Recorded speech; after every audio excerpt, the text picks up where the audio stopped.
What is up, guys? Welcome back to another UFC prediction video. This weekend we got Money Moicano versus Chris Duncan, headlining a nice little Apex card. Some decent prospects on here. Without any further ado, I'm going to go ahead and get right into the full card predictions. I'll also touch on the bets I have for this card. So our first fight on the card, they don't have pictures on the UFC website, and this is actually like a short notice put together fight. This wasn't originally on the card until this week, I don't believe. But Kamaka taking on Dakota Hope. Just looked over these guys briefly. Well, Dakota Hope briefly.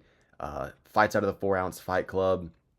Has been doing pretty good in the regional scene on Fury FC. He's fought some decent opponents and kind of has that 4-ounce Fight Club style like Joshua Van. Michael Aswell reminds me of them. 10-1 record. Seems to be a solid fighter. Kamaka, former PFL fighter. A fight that I've watched of his live was his fight versus Bubba Jenkins, where he had a very good performance there, good takedown defense, pretty diverse striking attacks. He trains out of Extreme Couture, pretty put together fighter. And I'm not really sure why the UFC picked him up, but he might be able to have some entertaining scraps. I'll pick him here to win a decision. Next fight on the card, we got Azamat Bekoev versus Tresean Gore. I'm going to be taking Azamat Bekoev here. He's the first leg of a 4-team parlay that I have, minus 550, and I think that price tag is justified because Azamat Bekoev, he took a loss last time out against Yusri Belgari, where I did pick him there, but Yusri Belgari has made drastic, like 150, 200% improvements in his game since he fought on DWCS. And he does not even look like the same type of fighter in his last two, where he fought Bekoev and Mansour Abdul Malik. Belgari is really coming into his own in an MMA setting, and his skill set is very good. So I'm not going to really hate on Bekoev too much for that loss. He did end up getting stopped in the third round of that fight, but I really think he could have made it to a decision if he wasn't pressing so hard to try to finish Belgari, because he knew he was down on the cards. He was still pressing for takedowns, trying to take the back, trying to look for a submission, trying to land the big right hand. His footwork let him down a little bit in that fight with Belgari, but Belgari, his footwork is really, really good. His kicking range gave Bekoev a lot of issues, and he's just simply not going to have any of those issues to deal with here against Tresean Gore. I think that this fight's going to look very similar to Bekoev's fight versus Zachary Reese, or more specifically, the Ryan Loder fight. I think he's just going to knock him out with a clean right hand on the feet. Just track him down. Tresean Gore is just not good, like, anywhere. He has one win in the UFC, I believe. Did decent on Tough back in the day. But other than guillotining Antonio Tricali, he ain't done shit. He lost to Vieira, lost to Marco Tullio brutally. I think he's going to just get outskilled every single place and every single facet in this fight. Bekoev can take him down, knock him out with ground and pound if he wants to. He's the much better wrestler, much better grappler. Tresean Gore, very low level grappling, and his striking on the feet is just truly atrocious. He is not fluid whatsoever. He is athletic. Tresean Gore does have athleticism and he does have heart, but that's all he's got. In terms of skill, instincts, reactions, he just does not have a good MMA game whatsoever. He's truly terrible. So I think that Bekoev's going to smoke him in round one. Right hand on the chin. Like, the dude moves around like a baby giraffe. He's stiff as a board. He literally can't even throw a 1-2 fluidly. I don't know how he's a UFC fighter, 6-4 record. All right, next fight on the card. Lando Vanata versus Darius Flowers. Now, Darius Flowers, very inactive, hasn't fought in the UFC in a long time, and barely fought in the UFC, only had 3 fights. Lost to Matthews, kind of got styled on by Johnson, and then lost to Evan Elder. Those aren't bad losses to take, realistically, but, he just doesn't stand out anywhere. He's just kind of a athleticism-based fighter, has some power, but that's kind of about it. And Lando Vanata was kind of inconsistent, or very inconsistent, in the UFC, but he did fight at a pretty high level, had a lot of experience in the UFC, and he's a very put-together striker. He'll throw spinning attacks, he'll switch stances very well, and you can tell that he's pretty polished on the feet, very comfortable there. And I think he's just going to be able to do enough and on the feet to make it evident that he wins a decision here in this fight. I think it'll be relatively close, kind of an old man type of fight. Think Michael Chiesa versus Court McGee type of fight. I think it'll be a little bit better than that. But Darius Flowers, I don't think he's going to be able to cut off the cage enough to really be able to clip Lando Vanata, and he's not really a knockout guy anyway in the UFC at a high level. Lando Vanata, I think with his technical ability on the feet, he'll be able to stay safe for the most part. You know, he hasn't fought in even longer than Flowers. I believe it's been about 3 years since he fought Daniel Zellhuber, where he lost a decision. At the time, you didn't really hate him for it, but Zellhuber's really bad. So, you know, not a good loss to be coming off of, and especially off a 3-year layoff. But I think that Vanata, he's experienced enough to be able to just get back on the horse. He knows what he's doing in there. He'll go in there and win a 29-28 decision. Next fight on the card, Stuart Nicoll versus Alessandro Costa. Costa, you know, got knocked out by Amir Albazi. He had that nice leg kick TKO versus Borjas, I believe it was. Yeah, on the Rio card. Lost to Steve Verseg in a pretty close fight. You know, he did good in that fight. He landed some nice overhands, some nice counter hooks. Beat Jimmy Flick. Jimmy Flick's a crafty submission artist. Alessandro Costa, and I believe he's also training with Diego Lopez and Austin Bashi pretty consistently now for their training camps. I like that for him. Both of those guys are absolute killers, and that's definitely going to help improve his game. Stuart Nicoll, predominantly a jiu-jitsu guy, you know, at range, seems a little bit unsure of himself. I know that on the regional scene, he was mainly a submission guy. I believe he fought in Eternal FC, the Australian promotion, but since being in the UFC, lost to Jesus Aguilar, and who did he lose to on the Brazil card? I forgot who it was. Rocha, yeah, the DWCS guy. Pretty much got marched down and dominated on the feet there. He doesn't have good like octagon awareness. You know, he'll back into the cage pretty often. He has some decent calf kicks and he's got okay technique, but seems to just kind of be a head case in the cage. Doesn't commit to his strikes. Doesn't have any type of urgency or aggression with his takedowns. He seems to be pretty content at just losing a decision if he can't outskill his opponent. Alessandro Costa, definitely going to have a big-time boxing advantage in this fight. I think he'll be the one on the front foot. I think he's going to be digging calf kicks similar to Diego Lopez style, swinging big hooks and uppercuts, applying some pressure. I don't really even think this fight is going to hit the mat. Maybe some cage control, you know, just clinching. But I think Costa maybe even gets a stoppage here.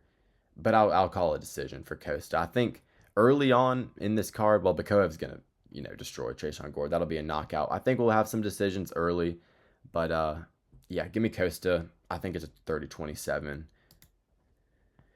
Next fight on the card, Guilherme Pat versus Thomas Peterson. Pat, you know, he only had the one fight, and that was like the first fight of an Apex card.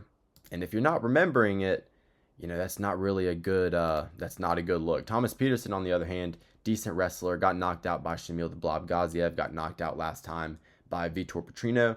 Not horrible losses to take. You know, Shamil is kind of trash. I think I actually picked Peterson to win that fight. And he beat a dude named Chandler Cole on DWCS. That was like an actual my 600-pound life looking dude. But in the UFC, who did he beat? I believe he beat Usman. Yeah, he beat Usman. Ah, fuck. Here we go. Yeah, I believe he beat Usman, and he lost to Jamal Pogues. He hasn't been too successful in the UFC. Was able to beat Dontel Mays, but Dontel Mays literally doesn't care. He's like never grappled in his life. This is a low-level heavyweight fight. It probably goes the distance. I'll pick Thomas Peterson to win. I'm a little suspect of Pat's, you know, takedown defense, cardio against like a higher level fighter than this guy. That was like not really a great fight. Nothing really, you didn't really miss anything with that one. But Thomas Peterson, a little more experience. I think he'll put it all together. Trains with Steven Asplund. Maybe he'll be able to put like a nice little pace on Pat. I'll call a boring heavyweight decision for Peterson. Now, a fight that will not be boring is this one. Jose Delano versus Robert Ruchala. I believe he was a former KSW champion over there in Poland. And he had a decent showing against William Gomis in his UFC debut.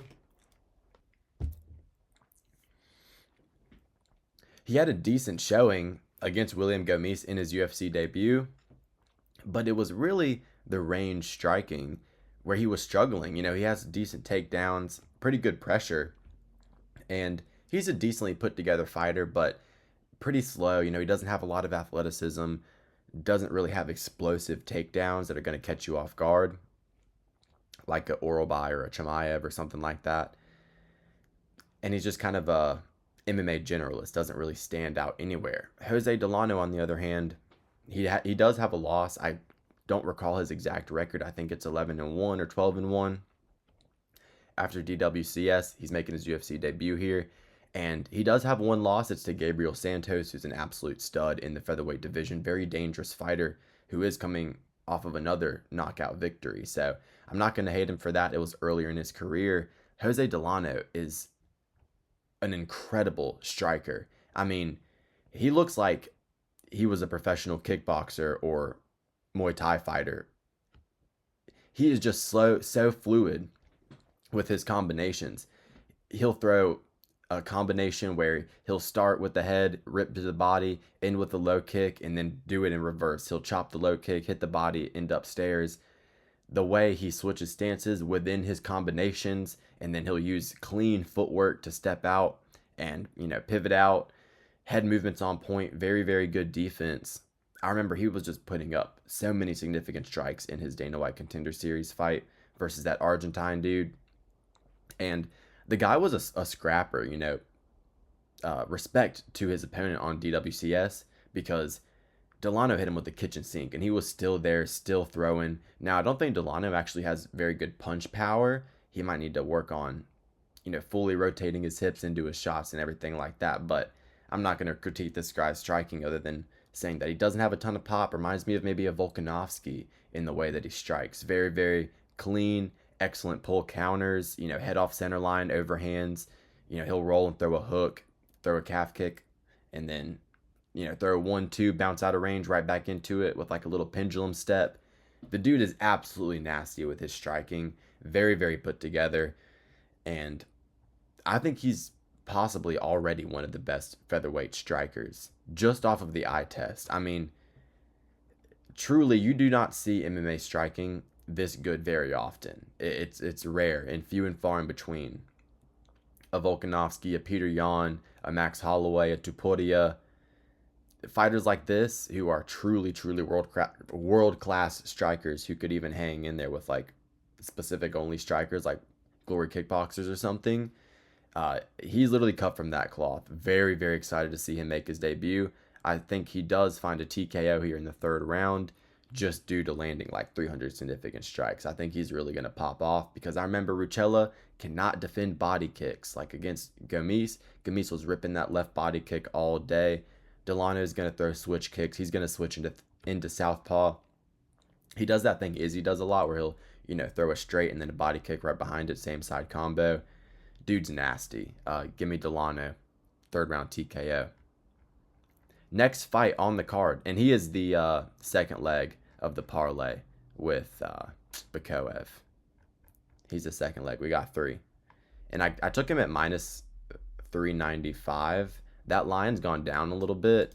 I don't even hate a straight bet at minus 350 because he's going to look minus 700 in this fight, I believe. I don't think he gets taken down or bullied. Excuse the motorcycle going on outside of my house, but I don't think he gets taken down or bullied. The grappling is actually good. He has good takedown defense. He knows what he's doing with his jiu-jitsu. Even if he gets taken down, I don't think that he's just going to get his guard passed easy and just get mounted and TKO'd on the ground. I think that if he does get taken down, he'll look to, you know, dig a wizard, dig an underhook. He'll get back up. He'll scoot to the fence. He'll do what he needs to do on the ground. So give me Delano, third round TKO. And Ruchala, he couldn't take down Gomis, so I don't think he's taking out Delano. Delano would beat Gomis right now. Next fight on the card, Tommy Guns McMillen. I like Tommy as a fighter a lot. Facing a Zucchini. Zucchini, I believe he only fought against Charrier in the UFC. Yeah, and he got I think he faked a nut shot, and it was actually a body shot TKO, but he fought on the Italian regional scene. Very, very weak regional scene over there. Shit, they didn't even qualify for the World Cup, so they're really lacking in terms of athleticism nowadays, the Italians. But look, obviously, Tommy McMillen is going to win this fight. This is a setup fight. This is the third leg of my parlay, and I actually was lucky enough to be able to bet him on the money line when the line opened at minus 500 on Bet Online. Look, it's a minus 500 price tag. It's nothing pretty, but when he's closing minus 1500, that's a solid deal. But Tommy McMillen, very, very good fighter. In terms of just being a fighter, in terms of technicality being put together, I actually think his grappling might be better than his striking, just in terms of his technicality. Uh, a high school wrestling background, and you saw that in his DWCS fight against David Mogoyan, because David Mogoyan, Armenian fighter, heavy pressure wrestler, Tommy McMillen dealt with that very, very effectively. And I actually bet Tommy in that fight at plus 175, and he came through as a dog for me. So I'll always respect him for that. He's going to make me some more money here against an easy win opponent. Because if you can beat David Mogoyan, who is a UFC caliber fighter, you're going to beat Zucchini, who is not a UFC caliber fighter. But McMillen, very, very good defensive wrestling instincts. He stands out there a lot. He gets the front headlock position very well. He can work from there. Reminds me of like a Justin Gaethje versus Paddy Pimblett type of game plan or type of fighting style that Tommy McMillen has. And he's, really a rock'em sock'em type of guy on the feet. Not very technical. He trains with Sean O'Malley over there at Red Hawk. I'd love to go train there, man. I'm going to have to one day. But Tommy McMillen, trains with Sean O'Malley. He's boys with Tim Welch, Sean O'Malley. The striking's not quite as put together by any means, and I don't think that he's a natural striker like Sean is, but I actually think his grappling might be better in the long run because, like I said, the defensive wrestling's very, very good. He's gotten a lot of submissions on the regional scene. That's actually kind of his go-to method of victory.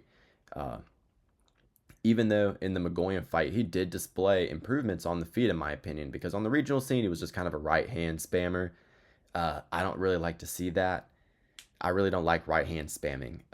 It really shows that you're not super put together on the feet. No jab, no leg kicks, no teeps, no body shots, really, from Tommy. He would just spam right uppercut, right overhand, right uppercut, right overhand on the regional scene. But now, he seems to be putting it together a little bit better. Like against Mogoyan, he would throw like a 1-2-3 to the body. He'd jump in with a flying knee. And his cage control and pressure is very, very good. His cardio is very, very good. Reminds me of like Nate Diaz mixed with Sean O'Malley, if you will. But I think he's going to be able to get a stoppage here. I'll call a knockdown to a Darce choke submission for Tommy McMillen in the first round. He's going to knock him down, right hand, maybe a knee to the body. Zucchini shoots in a very, very sloppy takedown. Tommy McMillen gets the front headlock, transitions it to a Darce. Alligator rolls him over. That's all she wrote. So yeah, give me Tommy, first round sub. Next fight on the card, Rafael Estevam versus Ethan Ewing. But he was minus 1,000 in the parlay. I played him on the money line at minus 500 and then minus 1,000 in the parlay. Next fight on the card, Ethan Ewing versus Rafael Estevam. Now, this is a solid high-level bantamweight bout. Estevam moving up from flyweight, so he's going to be maybe a little small here just in terms of the overall mass when they're fully hydrated, but I don't think that's going to affect him too much here. Maybe it might be a case of Ladderman skill. The Lucas Tracy vocabulary almost faded from my head. But look, Ethan Ewing had a very good, underdog win in his UFC debut versus Malcolm Wellmaker. But I think that Malcolm Wellmaker is a very good fighter. He's naturally talented. He has insane power in his strikes, but not super put together. His footwork, shot selection, defense, overall grappling, and just fight IQ is just not there. It will be. Like, he's going to be in the UFC for a long time and win a lot of fights, but Ethan Ewing was able to disrupt Wellmaker's rhythm, constantly break his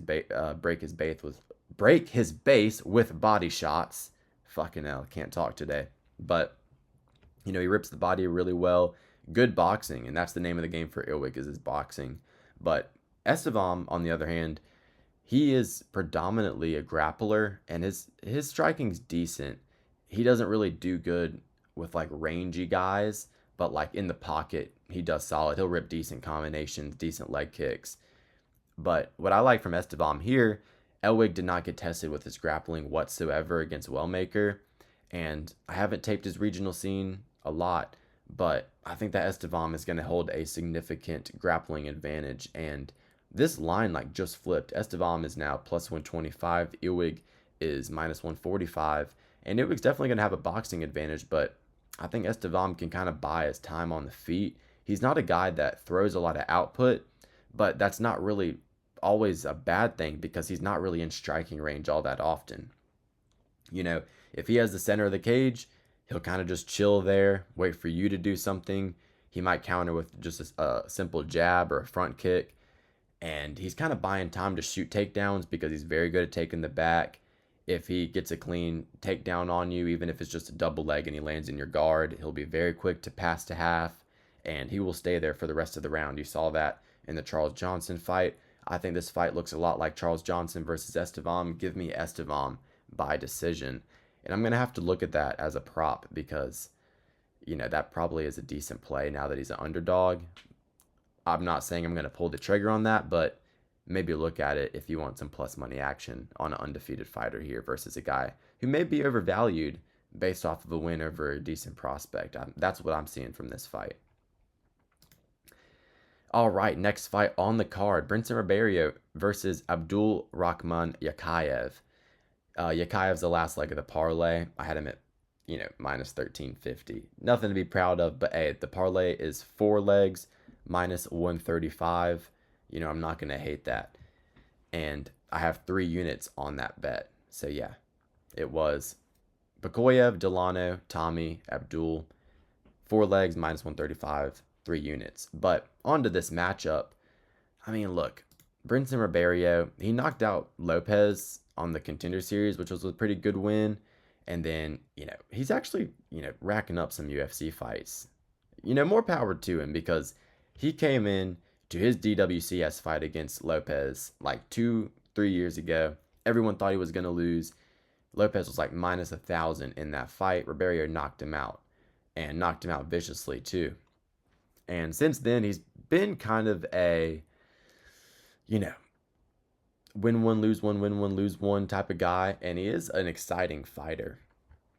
He does bring the fight typically, like this one versus Zhang, got knocked out bad.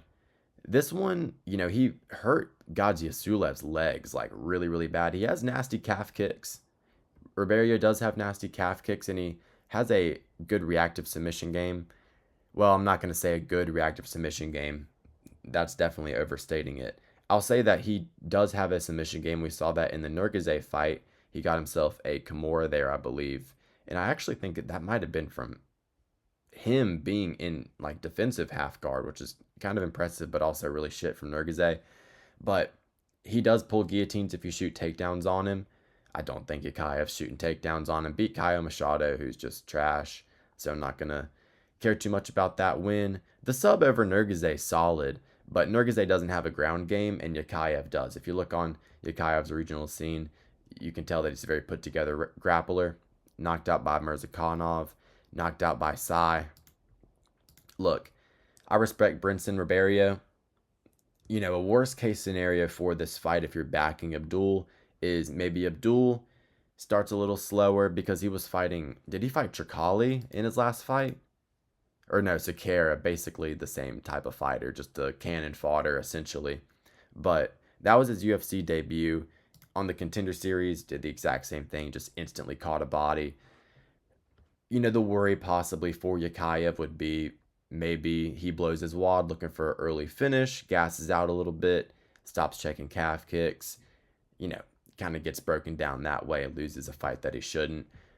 Or maybe just if he flukes himself into a guillotine, or just obviously he's got this is light heavyweight, he has a puncher's chance. But that's just me playing devil's advocate. Realistically, this fight should be Abdul in a minute or two.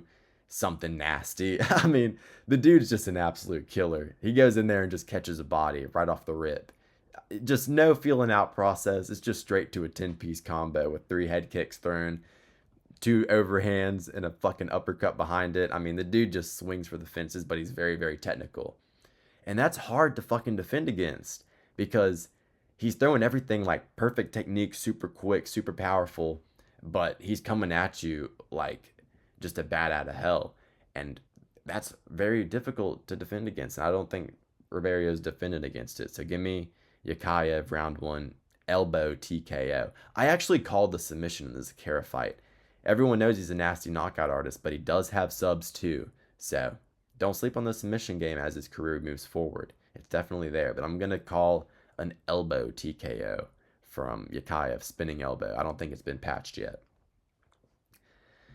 I mean, look, I don't really know on this one, so don't ask.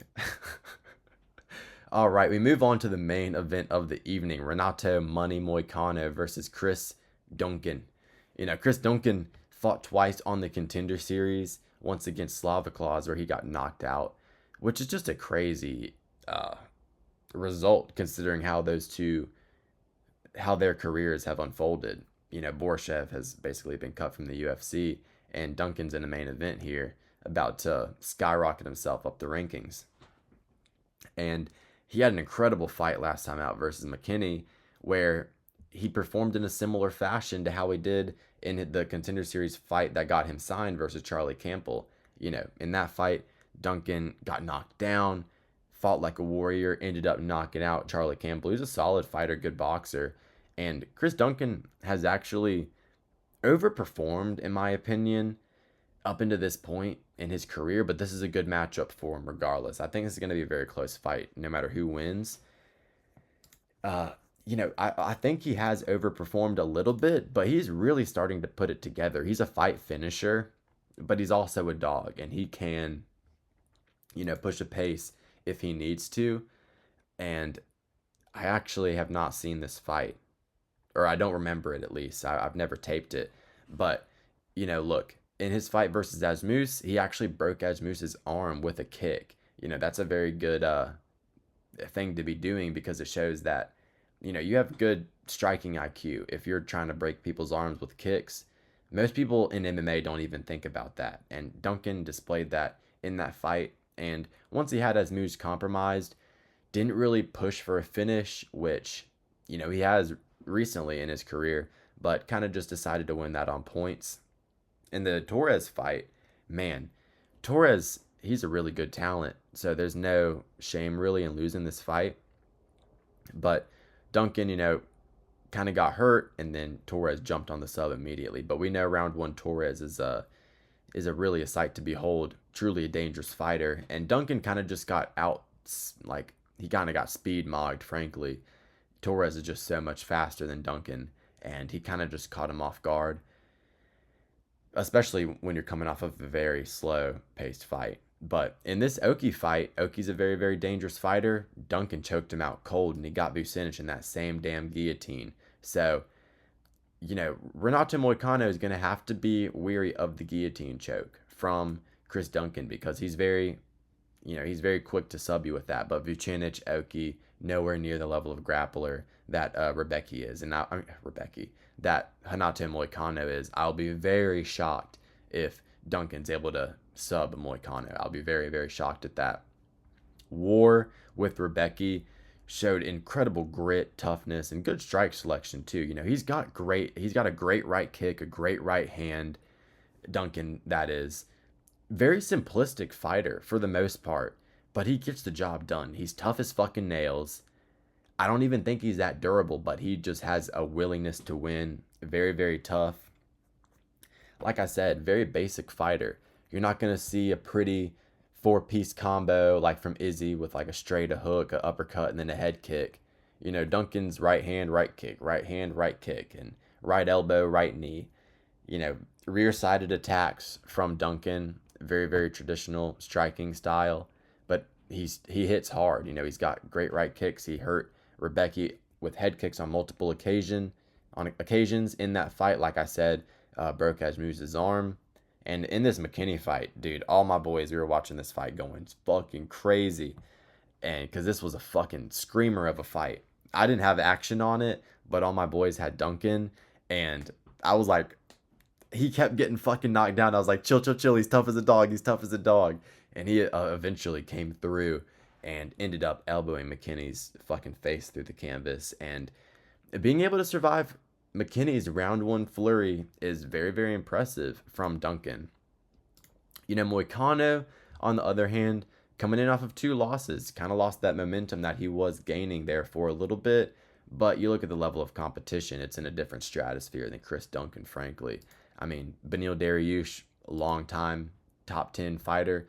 I think Dariush has literally been in the top 10 for 10 years. So that's a very high level loss to be taking. And that's kind of a fight that I believe Moicano fumbled personally, because I did pick Moicano in that fight. Thankfully, I didn't bet him. I was going to, but I remember I was going to in their first fight.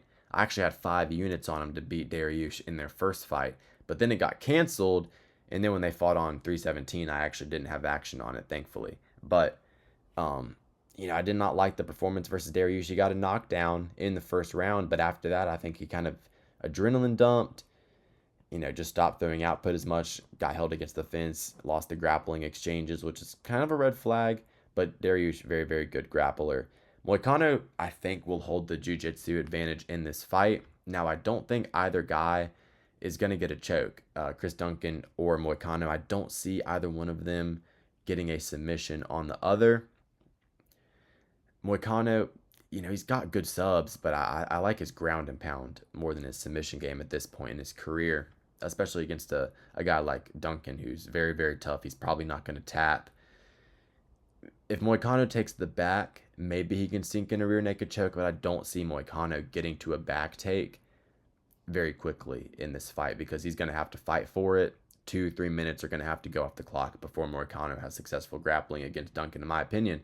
But, I'm going to judge his career since his comeback in 24, where he fought Drew Dober, and I've been very bad at picking Moicano fights. I don't think I've gotten a single one right on my channel looking back on it. I picked Dober, picked Turner, picked Denise, obviously Yakhyaev, and then I picked Moicano to beat Dariush. So I've had very, very bad picks on my, on my Moicano picks. I've had very, very, very bad picks. And recently, he's been relying on the takedowns and the control to win him fights. His striking, you look back at his fight versus, I believe it was Brian Ortega, where he looked pretty solid on the feet. Or no. Yeah, what fight did he look solid on the feet in? It was way back in the day. I mean, yeah, it actually was the Ortega fight. He looked solid on the feet there, looked solid on the feet versus Stevens. He's a very, very experienced fighter. He's fought the best. And he's an underdog here, opened up a minus 220 favorite instantaneously. Duncan became a minus 185, and that's starting to settle out a little bit. And I really haven't decided if I'm going to bet this fight. I probably will stay away from it. But, he got dropped versus Turner. That's not, a bad thing to happen. He turned that fight around, obviously, on 300. And that St. Denis fight, man, was so weird. Now, he did have a great game plan. He knew that St. Denis was going to come out with the left body kick, and he was going to, overcatch it, take him down off the body lock. And it was brilliant the way he beat St. Denis and caused so much damage with the doctor stoppage. But what was a red flag for me was that he hurt his shoulder, like in that second round. If it wasn't for Denis's eyes being completely shut, Moicano was going to be on his way to losing that fight. And same thing in the Dariush fight, man. Fell apart after the first round, and obviously Yakhyaev killed him. But, he completely just controlled Dober. That's what he relied on. The takedown to the ground and pound against Turner. Like I said, I don't think that Moicano is going to be able to get Chris Duncan down in any round within the first 2 minutes. It's going to take him 2-3 minutes, I believe, to get Chris Duncan to the mat. And is he going to do enough damage to win rounds? Because I think Duncan, even though he's very, very basic on the feet, I think he hits harder. I think he can tag Moicano on the chin, maybe get a knockdown. I think that right kick is going to be stinging Moicano's arm, stinging his ribs. But Moicano, I think, is going to do better with just the overall dynamic striking. I think he'll be throwing switch kicks, jab, hook, right hand roll, leg kick, combinations where he's really putting it together. Whereas Chris Duncan's just a one-shotter. Moicano will throw in combination well, and Moicano's craftier. I think Moicano actually has much higher fight IQ than he's given credit for. But I think, the physicality, the cardio, just the overall toughness is kind of what lets him down. He's a very, very smart fighter, very, very technical, talented fighter. But sometimes he just doesn't have that dog in him. I really think that's what it is. And Chris Duncan has that dog in him. But I don't know, man.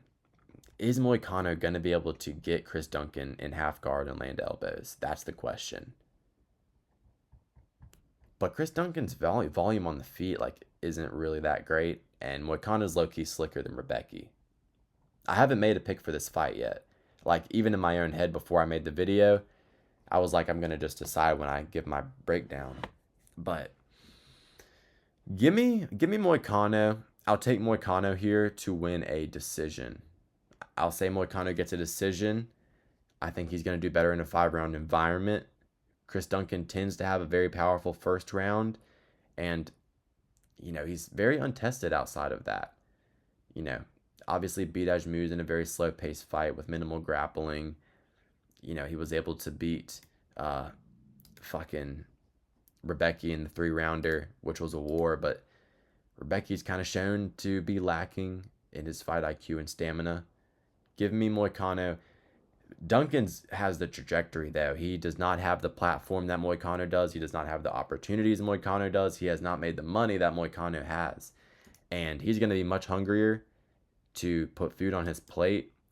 But I'm not really a guy that takes too much of that into consideration. I mean, it doesn't matter how fucking hungry you are. If you can't win the fight, you can't win the fight. Give me Moicano by decision. So, yeah, that's my breakdown and analysis on the main event.